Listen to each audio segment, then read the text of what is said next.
Welcome to the Norris Group Real Estate Podcast, a show committed to bringing you insights from thought leaders shaping the real estate industry. In each episode, we'll dive into conversations with industry experts and local insiders, all aimed at helping you thrive in an ever-changing real estate market, continuing the legacy that Bruce Norris created, sharing valuable knowledge, and empowering you on your real estate journey. Whether you're a seasoned pro or a newcomer, this is your go-to source for insider tips, market trends, and success strategies. Here's your host, Craig Evans. The Norris Group proudly presents I Survived Real Estate. Industry experts discuss evolving industry trends, real estate bubbles, inflation, and opportunities emerging for real estate professionals. We want to thank our platinum partners, UDirect IRA Services, San Diego Creative Investors Association, White Feather Investments, MVT Productions, Inland Empire Real Estate Investment Club, and Realty 411 Magazine.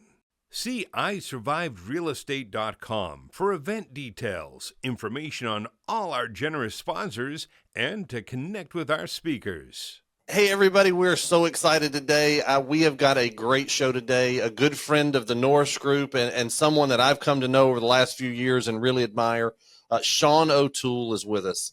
Sean O'Toole is a CEO and founder of PropertyRadar, the property data and owner information platform real estate pros have trusted since 2007 to do billions of dollars in deals. Sean got his start with data in Silicon Valley during the dot-com boom. After the dot-com bubble kind of busted, Sean flipped properties for 5 years with data-informed insights. He got right out before the housing bubble burst. Sean launched ForeclosureRadar in the early 2007s before anyone had heard of the foreclosure crisis. In 2013, he relaunched ForeclosureRadar as PropertyRadar, a greatly expanded property data and owner information platform serving a broad audience of real estate professionals and property-centric businesses. Today, PropertyRadar remains the go-to platform for data-driven real estate professionals intent on leveraging comprehensive property data and owner information to grow their business directly. Sean, I hope I got that right because that's a mouthful. You're amazing. Man, listen, it is so good to see you again. It's I guess we're like a week shy of almost a year since we've seen each other. Exactly. I know that it is exactly on your birthday, and so I'm sad that you aren't going to be on the panel this year because Sean, you know, the bottom line is you are always a crowd favorite, and you are a dear friend of the Norris Group. It's such a great event. It's so great to see, you know, all those familiar faces, and I'm not going to the local clubs as much anymore. And you guys have such a great turnout by all the great clubs around the state, and so it's also great to see all those people as well. It's a really great event, and I'm sorry I'm missing it. Yeah, it's going to be good this year, so we're excited. You know, obviously it's my first year as the host, so it's going to be interesting of being a panelist for the last several years and being interviewed by Bruce to now interviewing Bruce. So it's going to be a fun switch. We'll see how that goes. He may turn the tables on you. Exactly. Hey, well, listen, so, you know, we're coming up to the time of I Survived, and this podcast, Joey and I'd kind of planned things, really working on this, knowing you weren't going to be able to be there. So this will be the last, show or so coming up to the event for I Survived Real Estate. So what I want to do is listen, you know, the people that listen to us, they know you, they know a lot about you. So, but we're kind of doing things a little different. So there's a few things I want to dive in about you, who you are. You know, we want to pull the curtain back and who's Sean O'Toole, right? So, but with that, really, I want to get back into what people listen to us about, real estate, and then for your situation, you know, what's going on with PropertyRadar, but one of the things that I found interesting, and I remember last year, you know, we were riding back from the event, and you were telling me about your dad and your son, and some things that happened where your dad gave you an Apple II at 10 years old, and then At 10 Yeah. years old, you gave your son a 3D printer and all the fun he was having with it, stuff like that. So, I'm a dad. I got two girls. My question to you is, what would you encourage your son to give his son or daughter at 10 years old? Yeah. So right now at this moment in time, right. And it's such a big question. And a lot of the things that applied to with my son with the 3D printer, right? Like, so I guess just one, you know, obviously getting that computer when I was 10. I'm a two-time college dropout. All of my opportunity has come from learning how to code when I was little. And I've had a lot of opportunity. I had a lot of opportunity in Silicon Valley, even flipping houses. When I wasn't writing software for anyone else, I wrote software for myself. That made me more efficient, more competitive than the other people, that I was out there up against. And so it's just given me nothing but opportunities. And to have the money to flip 160 houses, came from that as well, all from that one thing. Um, and so as I thought about my son, and I think this is all largely true today with one exception, it was like, what skill set is going to be important? And I don't know if you just saw the Musk, iRobot, Yep. thing event. He's talking about us all having personal robots at home doing the dishes and stuff Right. like. So, I was already of that mindset and was like, we're going to need fewer humans to work. And the other thing that I think, like, if you think about software, ultimately, software has taken over tasks that used to be done by people. It's just reading a book about the early creation of like airplanes and even like the atomic bomb and that kind of stuff. And most of these calculations were all done by hand, and they literally had rooms of people doing this communication, these calculations by hand, which can now be done on your MacBook, right? And so like what's going to change here over time? And I think we're going to continue to see technology displace people. And in that, the people that create those technologies, if you create a piece of technology that replaces 10 people, well, you're not going to charge nothing for it. You're going to charge something for it. And it's going to be a percentage of that. So the more prolific your piece of technology is, the greater impact on that productivity is a nice way of saying it versus displacing people.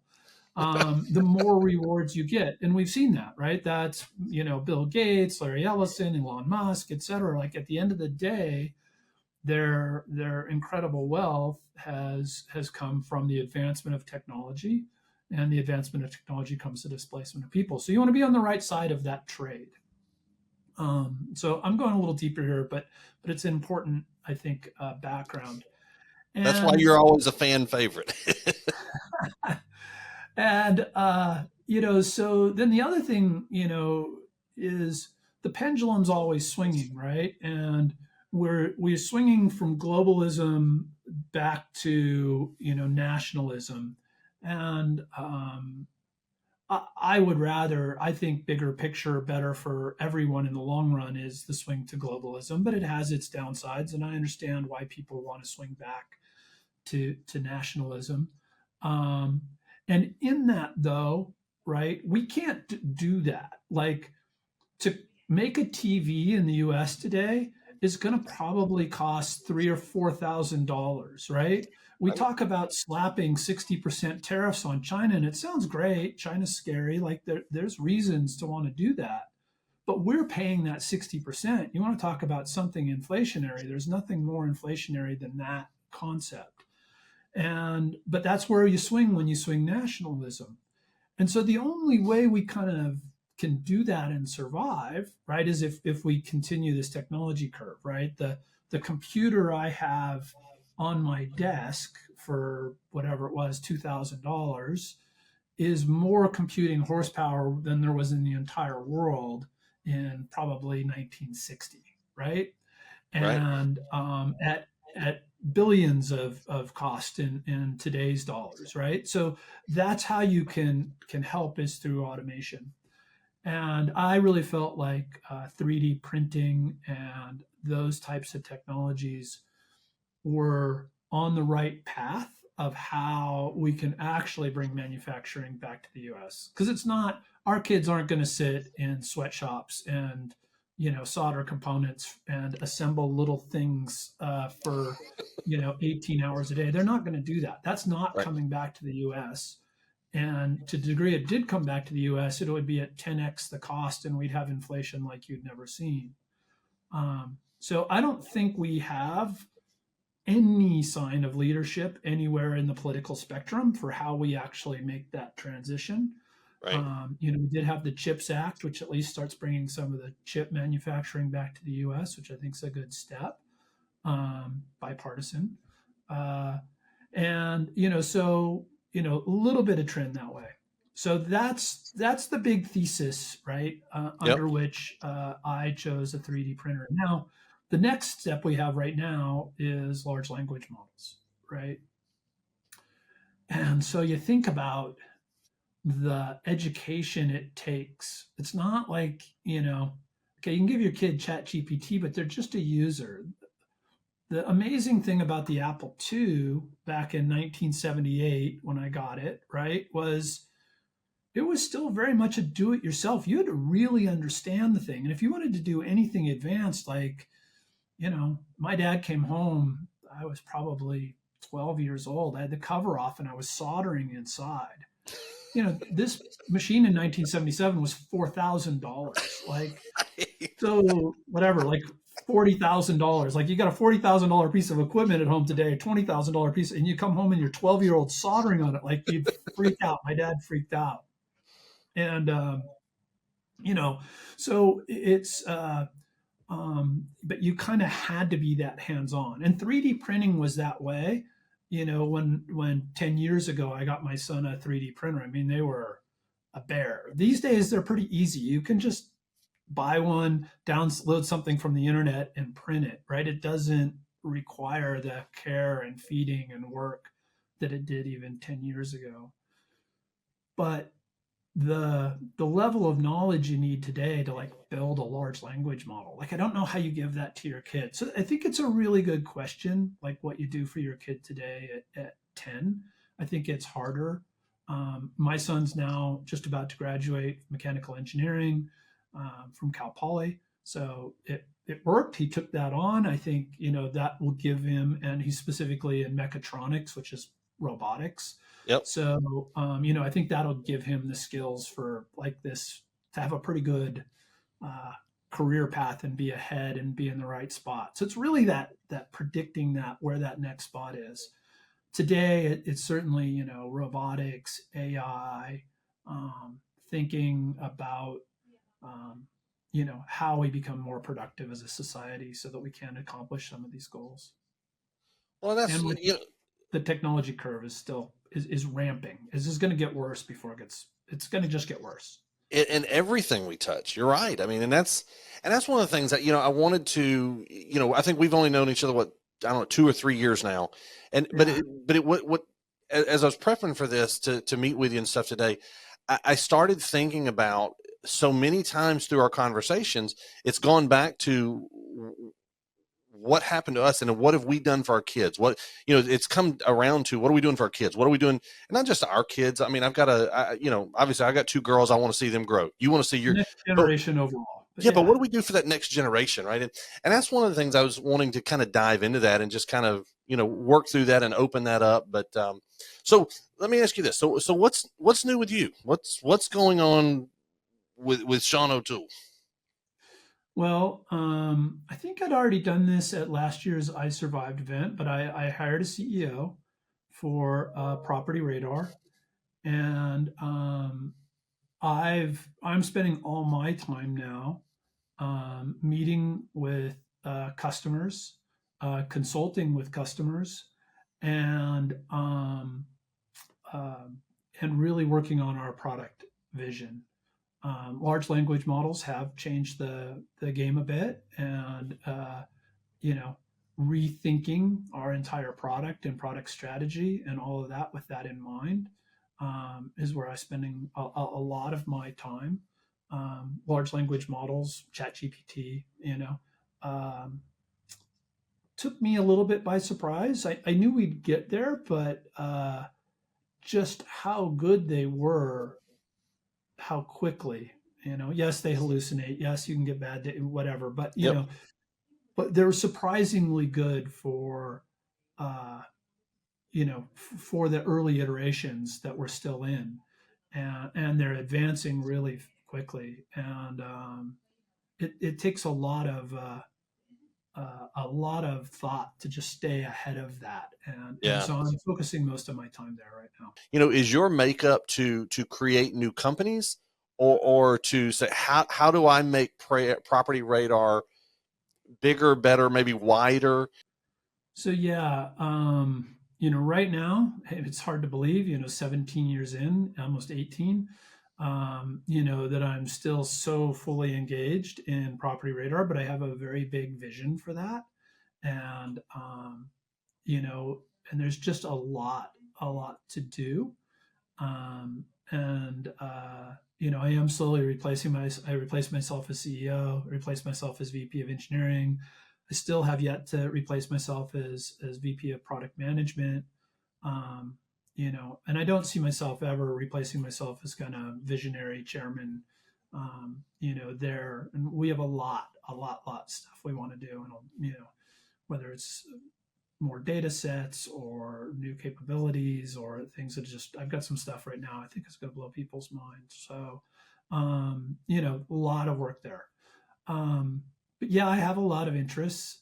And boy, I thought a lot about our conversation and you having multiple companies. And, we all Right. see Elon Musk with his multiple companies. And that's definitely, there's a lot of appeal to that to me. So I would love to get to that point at some point. I'm getting a little bit of that, of being able to flex that muscle by doing consulting for customers. A lot of times, like one day in person, no charge, whatever. But Right. it's somebody who really wants to advance, put systems in place, use our software to the next level, things like that. Like that allows me to flex that entrepreneurial muscle, but on other people's behalfs. Yeah. And then I do some, advisory work for other people's, companies in exchange for stock or that kind of thing. So very love those kinds of engagements. And so I do a little bit of that. But ultimately, yeah, I could see myself being Craig and having multiple companies, but with CEOs and teams. Yeah. Yeah. And I remember I was telling Bruce one time, I guess I was almost surprised that with the way you think and the way your mind works, I guess I was surprised that you didn't have a stack of 6 companies sitting out there that are all in different directions. And obviously a lot of technology. I love to listen to you talk about technology and your mindset on that. And I probably do have 6 companies I'm working on in my head at any given time. Just, yeah, the people side of it and hiring the teams and all that is like, it's like, I'm going to wait till I really have time. Cause I'm definitely working more than full time at yeah. So what do you think is the biggest change that Property Radar has made? The innovation, a pivot in company direction that you've made in the most recent years, let's say? I mean, we've had 2 major pivots, right? We started off in the foreclosure information business, and we really owned that market on the West Coast. Like, I would say we had near 100% market share at the trustee sale auctions. We were recommended by the California Association of Realtors for short sales. Like we just dominated the West Coast. And I started to expand nationally, but then realized the foreclosure crisis was going to come to an end and put that on hold. If you want to start a data company, which I probably won't do again, none of my ideas now our data company where I have to go out and source the data because it sucks. Like it's not a good business to be in. Um, if you do want to start a competitor to PropertyRadar, just go do what all of our competitors do and go buy First American stuff and just resell it. Yeah. What we do is so much harder. And but we've been doing it and it can't go back now. Right. And it has a lot of benefits. So anyways, um, uh, you know, if you're going to start a company like that, start in California, where there's only 50 counties out of 3,142. Yet it's probably 20 to 30% of the revenue. Like I'd say 50% of the revenue for a property related company is California, Texas, Florida, Yep. right? Yep. I mean, it's half the revenue you're going to get nationally, Right. those three states. So, to start very focused, and, Texas is much, much smaller in terms of potential revenue than California, but it's 254 counties versus 58. Right. Like even there, like it's much easier. California is the easiest place to start. So it's the right decision. It did allow some other competitors, though, to come along who just bought that First American data and resold it to be national and get to be pretty well known. So that might have been a mistake in hindsight. So we made the switch to property information, still on the West Coast. And then, the property information business sucks. Everybody's got a different use case. Some people are willing to pay a lot. Some people are very willing to pay anything.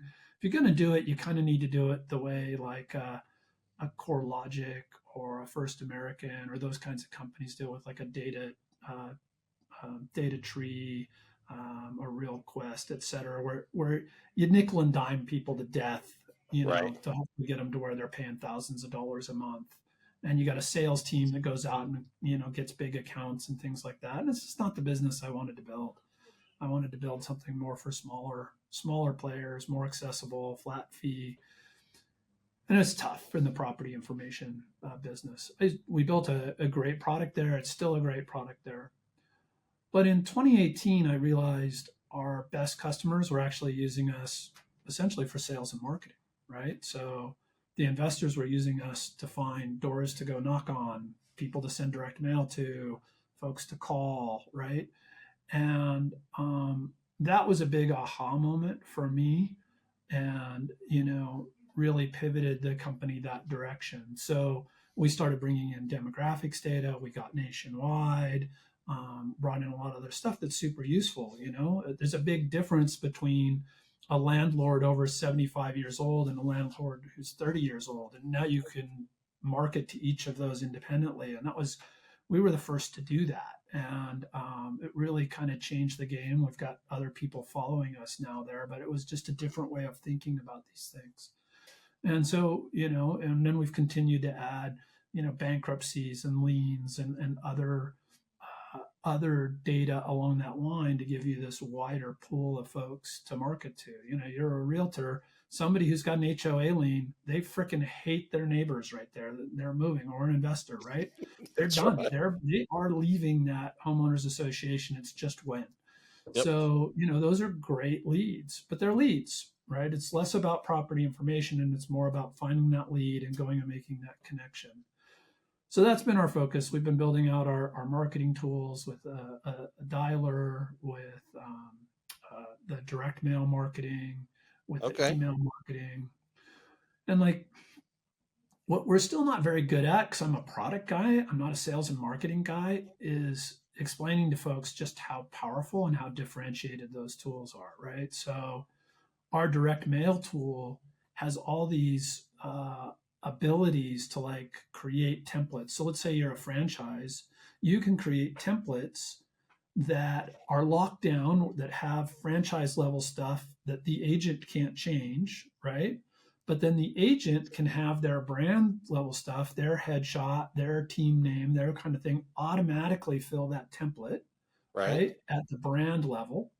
And then you can have order level variables. So you're doing a just listed card. You can put in the address and the price of the just listed house and the photos of the just listed house for that one order.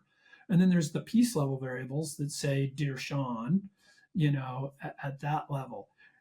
We're the only company ever, like at any direct mail company, to have those three different levels and the ability to lock things down. Really?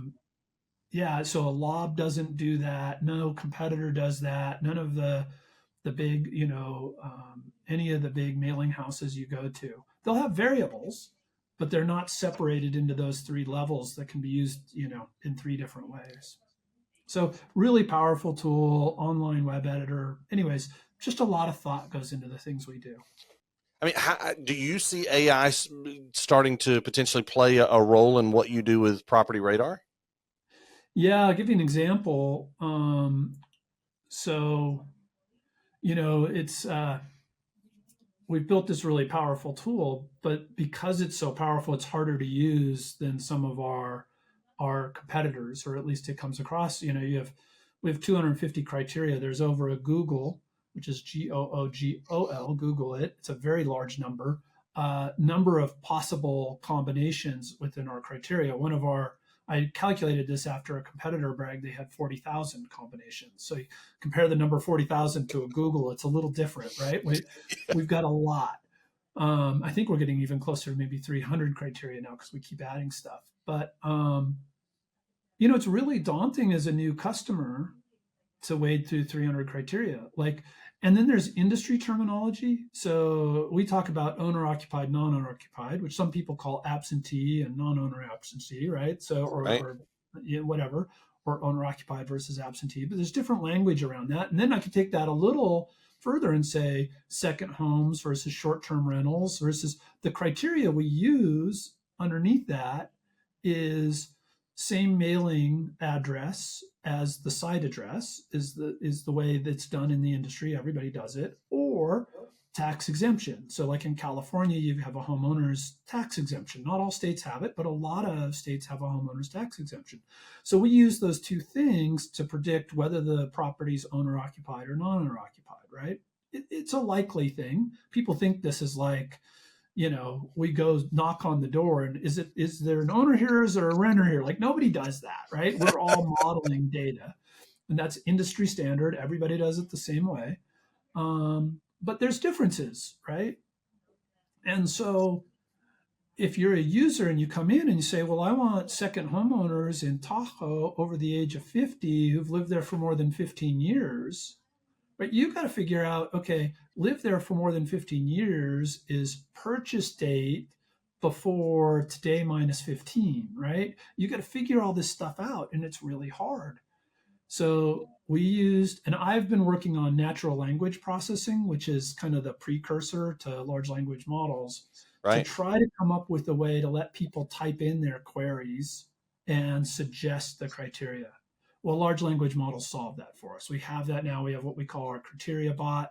His name's Radar. Radar comes and says, hey, tell me what you're searching for today. When I knew this was going to be great, is I put in a query and it came back and it suggested a criteria that I hadn't thought of for that was dead on the money. So second homeowner, right? I would say non-owner occupied equals true, right? There's no owner there, or owner occupied equals false, depending on how you want to say it, right? Right. But it came in, and we also have another field called how many properties does the owner own, right? Multiple properties owned, and it said 2+, right? Because if they're a second homeowner, they technically have to own another home. Right. Okay. I may or may not want that, but that it suggested it, and I never even occurred to me. I knew we were onto something really good. But it's interesting, I was at an event last month in Vegas for about a week, and we spent probably half a day at this event talking about AI and large language on its effects on Google's search algorithms and SEO. As a whole, right? And we're talking about how AI is really learning the search algorithms much faster than anybody thought, and that people are also beginning to use the AI to actually create all of their SEO. So you've got the SEO being created by the AI that is also reading the algorithms and knowing the best way to create search data. With that kind of hold that AI can have on the data, do you believe that there's any part of society that won't be affected by AI?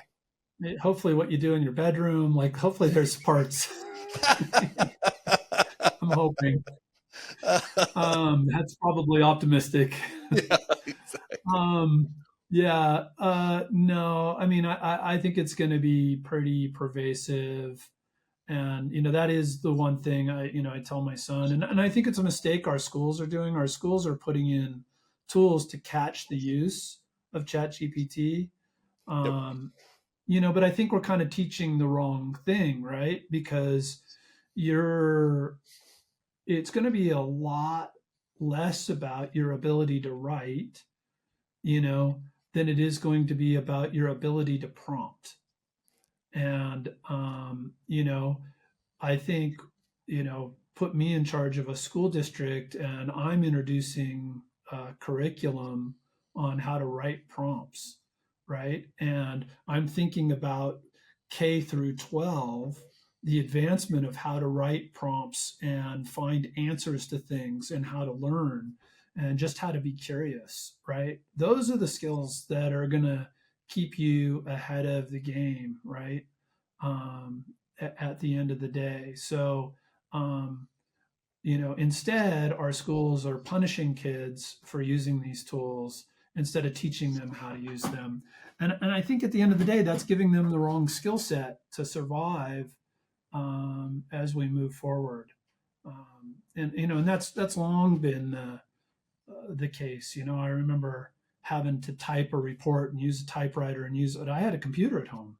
Like, let me use the computer, but I could go back and I could edit and change. Whereas in the typewriter, you made a mistake. I had a teacher that if you made a mistake on the page, you retyped the whole page. And it made me a better typist, but that wasn't the point of that class. It wasn't a typing class, right?